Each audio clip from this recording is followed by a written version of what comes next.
샬롬, 오늘도 주님의 은혜와 평강이 여러분과 함께하기를 축원합니다. 힘겨운 세상 속에서 주님과 동행하고 그리고 말씀을 묵상하면서 그 말씀에 순종하며 살아가는 하루가 되시기를 주의 이름으로 간절히 축원합니다. 오늘 아침 하나님께서 우리에게 허락해 주신 말씀은 욥기 36장 1절에서 15절 말씀입니다. 다시 엘리후가 말을 이었다. 조금만 더 참고 들으시기 바랍니다. 아직도 하나님을 대신하여 드릴 말씀이 있습니다. 나는 내가 가진 지혜를 모두 다 짜내서라도 나를 지으신 하나님이 의로우시다는 것을 밝히겠습니다. 내가 하는 이 말에는 거짓이 전혀 없습니다. 건전한 지식을 가진 사람이 지금 욥 어른과 더불어 말하고 있습니다. 하나님은 큰 힘을 가지고 계시지만 흠이 없는 사람을 멸시하지 않으십니다. 지혜가 무궁무진하시므로 악한 사람을 살려두지 않으시고 고난받는 사람들의 권리를 옹호하십니다. 의로운 사람들을 외면하지 않으시며 그들을 보좌에 앉은 왕들과 함께 자리를 길게 같이 하시고 그들이 존경을 받게 하십니다. 그러나 의로운 사람이라도 하나님께 복종하지 않으면 쇠사슬에 묶이게 되고 고통의 줄에 얽매여서 벗어나지 못하게 하십니다. 그러는 동안에 하나님은 그들에게 그들이 한 일을 밝히시며 그들이 교만하게 지은 죄를 알리십니다. 하나님은 또한 그들의 귀를 열어서 경고를 듣게 하시고 그들이 악을 버리고 돌아오도록 명하십니다. 만일 그들이 하나님께 순종하고 그분을 섬기면 그분은 나날이 행복하게 살고 평생을 즐겁게 지낼 것입니다.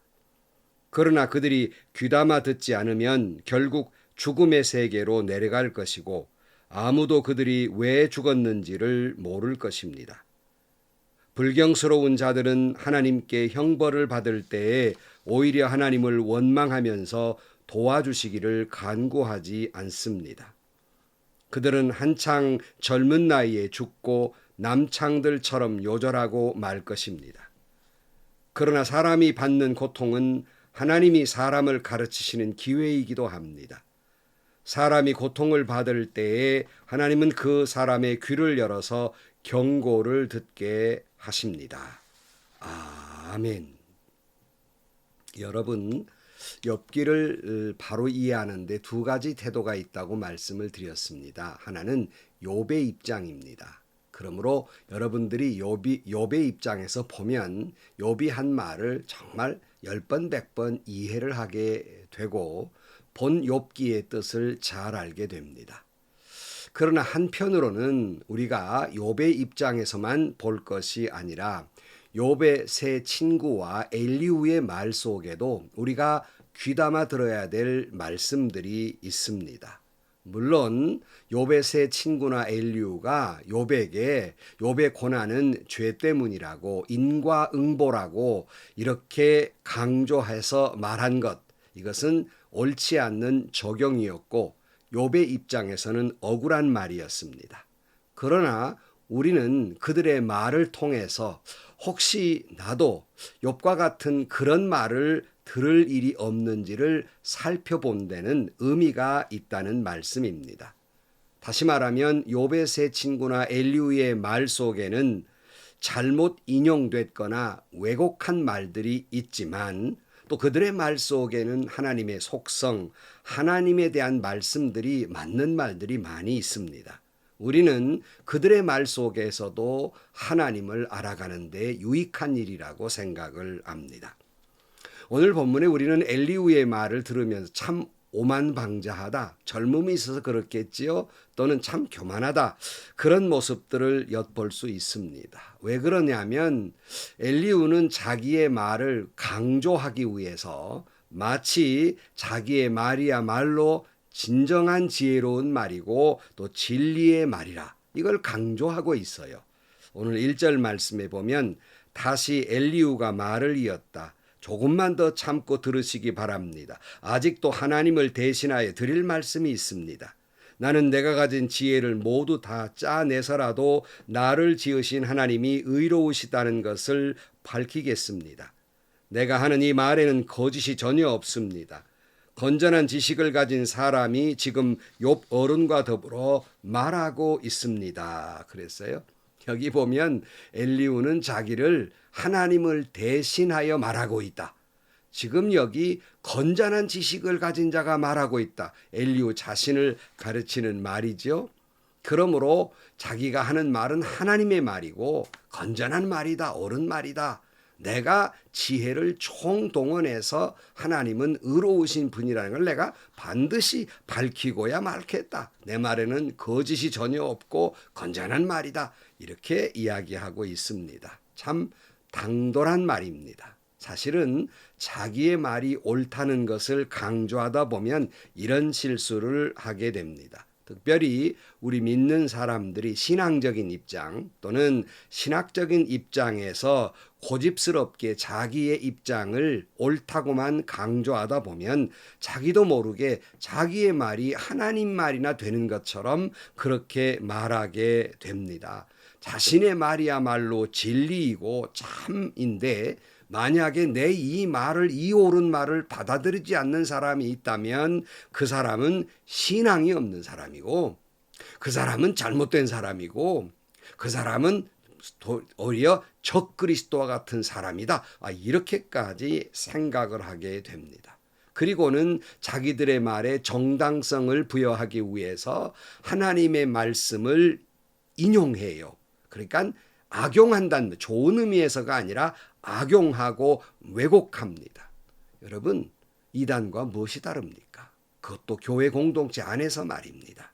옳지 않습니다. 이것이야말로 신앙인의 오만이며 신앙인의 비열함이며 신앙인의 교만이며 신앙인의 불신앙입니다.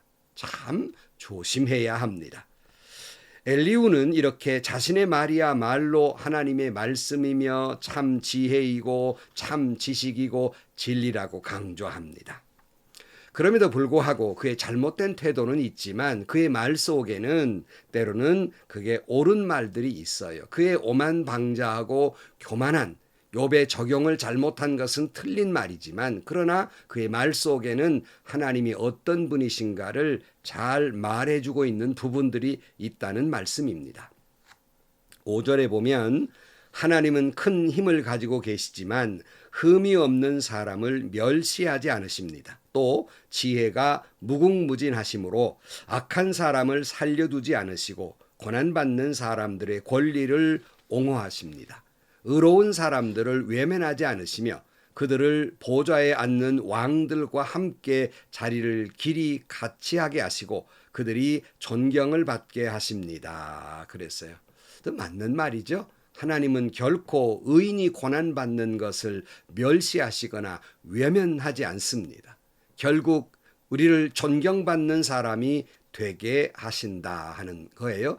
물론 이 엘리후의 말 속에는 저희가 있어요. 이렇게 말하는 것은 욥이 고난을 받으면서 자기를 의인이라고 말하거든요. 그런데 너는 죄인이라는 걸 강조하는 거예요. 욥이여, 당신이 의인이라고 말하지만 하나님은 의인을 그렇게 외면하거나 고난받도록 놔두는 하나님이 아니십니다. 근데 당신 지금 고난받는 거 보니까 의인이 아니고 죄인이기 때문에 그런 거 아닙니까? 이걸 강조하기 위한 말입니다. 그러나 여기서 우리가 배우는 것은 분명한 것은 하나님은 의인의 고난을 외면하지 않습니다.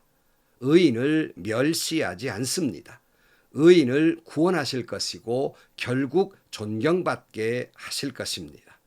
때로는 우리가 이렇게 생각해요. 내가 너무 이렇게 힘든데, 내가 너무 이렇게 아픈데, 내가 너무 이렇게 억울한데, 내가 이렇게 죽을 것 같은데 하나님은 나를 왜 모른 척 하시는가, 외면하시는가 답답하고 힘겨울 때가 있습니다. 그러나 오늘 말씀 분명히 마음에 새기세요. 하나님은 의인을 멸시하지 않습니다. 의인의 고난을 외면하지 않습니다. 우리를 구원하시기 위해서 지켜보고 계십니다. 역사하고 계십니다. 뜻을 이루고 계십니다. 우리를 결국 존귀케 하실 것입니다. 8절 말씀에 보면 그러나 의로운 사람이라도 하나님께 복종하지 않으면 쇠사슬에 묶게 하시고 고통의 줄에 얽매여서 벗어나지 못하게 하십니다. 그러는 동안에 하나님은 그들에게 그들이 한 일을 밝히시며 그들이 교만하게 지은 죄를 알리십니다. 그래서요. 의인이라도 하나님 말씀에 복종하지 않으면 고통의 쇠사슬에 매이게 되고 그제서야 비로소 이 교만해서 지은 죄를 알게 하신다, 깨닫게 하신다 그랬어요. 이거 다시 말씀드리면 엘리후의 이 말에는 맞는 말이지만 저의가 있어요. 어떤 저의냐면 욥이 당하는 고난은 욥이 의인이라고 하지만 끝끝내 하나님 말씀에 복종하지 아니하고 회개하지 않으니까 이렇게 계속해서 어려움이 있지 않느냐, 이런 고통이 있지 않느냐. 어서 빨리 하나님이 죄를 깨닫게 하는 거 깨닫고 어서 빨리 회개하라. 그런 의미에서 하는 말이지만 여기 우리가 분명히 깨달아야 될 거 있어요. 말씀에 복종하지 않는 사람 하나님은 좋아하지 않습니다. 하나님의 말씀에 복종하지 않는 사람 고통의 길로 걸어가게 될 것입니다. 사무엘이 사울 왕에게 이런 말 했잖아요. 사무엘상 15장 22절 말씀에 사무엘이 나무랐다. 주님께서 어느 것을 더 좋아하시겠습니까? 주님의 말씀에 순종하는 것이겠습니까? 아니면 번제나 화목제를 드리는 것이겠습니까? 잘 들으십시오. 순종이 제사보다 낫고 말씀을 따르는 것이 수양의 기름보다 낫습니다. 거역하는 것은 점을 치는 죄와 같고 고집을 부리는 것은 우상을 섬기는 죄와 같습니다. 임금님이 주님의 말씀을 버리셨기 때문에 주님께서도 임금님을 버려 왕이 되지 못하게 하셨습니다. 유명한 말이죠. 순종하라는 거예요. 참 목회를 하고 설교하다 보면 별일을 다 만나는데요. 제가 언젠가 순종하라는 그런 내용의 말씀을 했습니다. 그랬더니 어느 분이 제게 그래요. 목사님, 제 순종하라고 설교하셨는데 아니 우리가 뭐 순종하지 않는 게 뭐 있길래 우리한테 순종하라고 설교하십니까? 이렇게 따져 묻는 성도가 있었습니다. 얼마나 자기 자신이 불순종한 사람인가 그의 말 속에 담겨져 있지 않습니까? 여러분 말씀에 순종해야 합니다. 하나님은 교만한 자를 물리치시고 회개하기를 원하세요. 잠언 18장 12절 말씀에 사람의 마음이 오만하면 멸망이 뒤따르지만 겸손하면 영광이 뒤따른다 그랬어요. 야고보 4장 6절 말씀에 그러나 하나님께서는 더 큰 은혜를 주십니다. 그러므로 성경에 이르기를 하나님께서는 교만한 자들을 물리치시고 겸손한 사람들에게 은혜를 주신다 그랬으니 여러분 하나님이 싫어하는 교만을 물리치시고 겸손히 말씀에 순종하시기를 주의 이름으로 축원합니다. 겸손히 말씀 듣고 회개하시기를 주의 이름으로 축원합니다. 자, 오늘 본문으로 돌아가서 10절 말씀 하나님은 또한 그들의 귀를 열어서 경고를 듣게 하시고 그들이 악을 버리고 돌아오도록 명하십니다. 만일 그들이 하나님께 순종하고 그분을 섬기면 그들은 나날이 행복하게 살고 평생을 즐겁게 지낼 것입니다. 그랬어요. 엘리후의 이 말은 이제 욥에게 이 경고의 말을 듣고 회개하라. 그러면 행복할 것이다. 이렇게 말하고 있지만 그러나 우리는 엘리후의 말씀을 통해서 하나님의 음성을 들어야 됩니다. 어떻게 해요? 오늘 또 하나님은 우리의 귀를 열어주셔서 하나님의 경고의 음성을 듣게 하십니다. 이 경고의 음성은 다른 일을 위한 말씀이 아니라 늘 성경을 볼 때마다 말씀을 들을 때마다 이 경고의 음성은 나를 위한 말씀이다. 나에게 경고하고 계신다. 하나님이 나에게 메가폰을 들고 막 고함을 치듯 말씀하고 계시다 하는 것을 꼭 잊지 마시기를 주의 이름으로 축원합니다. 그러기에 주님이 간간히 이렇게 말씀을 반복했잖아요. 마태복음 11장 15절 말씀에 보면 들을 귀 있는 사람은 들어라 그랬어요.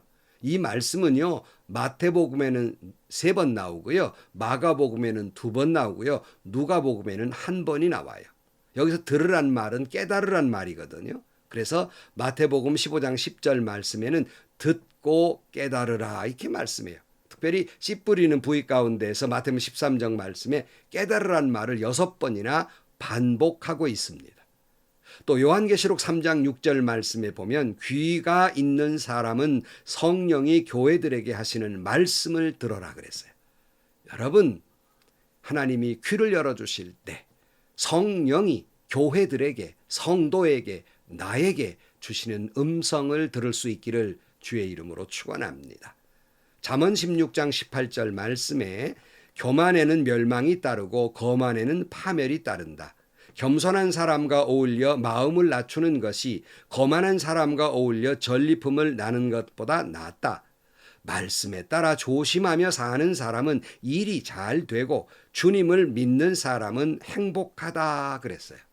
그런 거로 여러분, 주님이 교회들에게, 성령이 교회에게, 하나님이 성도에게 하시는 말씀을 들어야 됩니다. 듣고 깨달아야 됩니다. 듣고 깨달아 주님께 돌아와 회개하고 순종하고 섬기면 행복하게 될 것입니다. 나날이 즐겁게 될 것입니다. 하지만 여기 엘리후는 그리하지 아니하면 12절 말씀, 그러나 그들이 귀담아 듣지 않으면 결국 죽음의 세계로 내려갈 것이고 아무도 그들이 왜 죽었는지를 모를 것입니다. 불경스러운 자들은 하나님께 형벌을 받을 때에 오히려 하나님을 원망하면서 도와주시기를 간구하지 않습니다. 그들은 한창 젊은 나이에 죽고 남창들처럼 요절하고 말 것이다. 그렇게 경고합니다. 무섭죠? 엘리후는 다시 한번 마지막 오늘 15절 말씀에 강조합니다. 그러나 사람이 받는 고통은 하나님이 사람을 가르치시는 기회이기도 합니다. 사람이 고통을 받을 때에 하나님은 그 사람의 귀를 열어 경고를 듣게 하십니다. 물론 이 엘리후의 의도는 욥에게 지금 당신 고난받을 때 하나님이 지금 가르치고 계시니까 빨리 경고의 음성을 듣고 회개하라고 그런 말을 하고 있지만 욥의 입장에서는 받아들이기 어려운 잘못된 적용이지만 우리는 이 말씀을 들어서 정말 오늘 또 내게 고통 속에서 하나님은 말씀하십니다. 나의 아픔 속에서 하나님은 말씀하십니다. 때로는 경고도 하시고요. 때로는 위로도 하시고요. 그 때로는 나의 갈 길을 보여주십니다. 다시 말씀드립니다. 욥의 입장에서는 옳은 말이 아니에요. 받아들이기 어려워요. 그러나 우리가 이것을 신앙적으로 보면 고통 속에서 나에게 경고하시는 하나님, 나를 가르치신 하나님, 그래야 바른 길을 가게 하시는 하나님, 회개케 하시고 성숙하게 하시는 하나님, 순종케 하시는 하나님. 그 목적지는 뭐예요? 종래에 그렇게 삶으로 말미암아 나날이 기쁨이 넘치고 나날이 행복하게 살기를 하나님은 원하십니다. 결론으로 말씀드립니다. 성도 여러분, 하나님은 의인을 외면하지 않습니다. 의로운 자의 고통을 외면하지 않고 반드시 승리하게 하실 것입니다. 도리어 그 고통과 애매한 고난 속에서 존경받게 하실 것입니다. 그러므로 귀를 열어 들으라고 말씀하십니다. 하나님의 경고의 말씀, 하나님의 가르치시는 말씀, 그 음성을 들어야 됩니다. 그 말씀을 듣고 주님께 돌아와 말씀에 순종함의 삶으로 말미암아서 여러분의 나날이 기쁨이 넘치고 여러분의 나날이 행복하게 되기를 주의 이름으로 축원합니다. 귀 있는 자는 들을지어다. 기도하시겠습니다. 하나님, 때로는 살다 보면 너무나 많은 어렵고 괴로운 일을 만날 때마다 하나님은 나를 외면하시는가? 나의 아픔을 왜 모르시는가? 때로는 답답할 때도 있으나 다시 한번 주의 말씀 듣고 용기를 갖습니다. 하나님은 결코 의인의 고난을 외면하지 아니하시고 결국 승리하게 하시고 존병받게 하실 줄로 믿습니다. 이 고난 속에서 내게 들려주신 하나님의 음성을 듣게 하여 주옵소서. 귀를 열어 하나님의 말씀을 듣고 경고의 음성, 가르치는 말씀, 성숙케 하시는 말씀, 그리고 우리를 인도하시는 그 말씀, 그 음성을 듣게 하여 주옵소서. 그리하여 말씀에 따라 삶으로 겸손히 삶으로 말미암아서 나날이 행복하고 나날이 기쁨이 넘치는 귀한 자가 되게 하여 주옵소서. 예수님의 이름으로 기도하옵나이다. 아멘. 엘리후의 이 말은 욥에게 네가 의인이 아니니까, 회개하지 않으니까, 하나님의 말씀 듣고 순종하지 않으니까 이런 고난이 오는 거 아니냐? 순종해라. 회개하라 이런 말이기 때문에 욥에게 적용하는 것은 적절치 않지만 경고의 음성은 우리도 들어야 됩니다. 여러분, 하나님은 저와 여러분의 고통을 외면하지 않습니다. 너무나 잘 알고 계시죠? 그러나 우리가 그 고통 속에서 하나님의 음성을 듣고 때로는 경고의 소리도 듣고요. 때로는 위로의 말씀도 듣고요. 때로는 나의 갈 지혜도 얻는 여러분들이 되시고 그 말씀 듣고 정말 말씀으로 겸손하게 회개하고 그리고 순종함으로 말미암아 여러분 오늘도 나날이 순간순간이 기쁨이 넘치고 행복한 하루가 되시기를 주의 이름으로 간절히 축원합니다.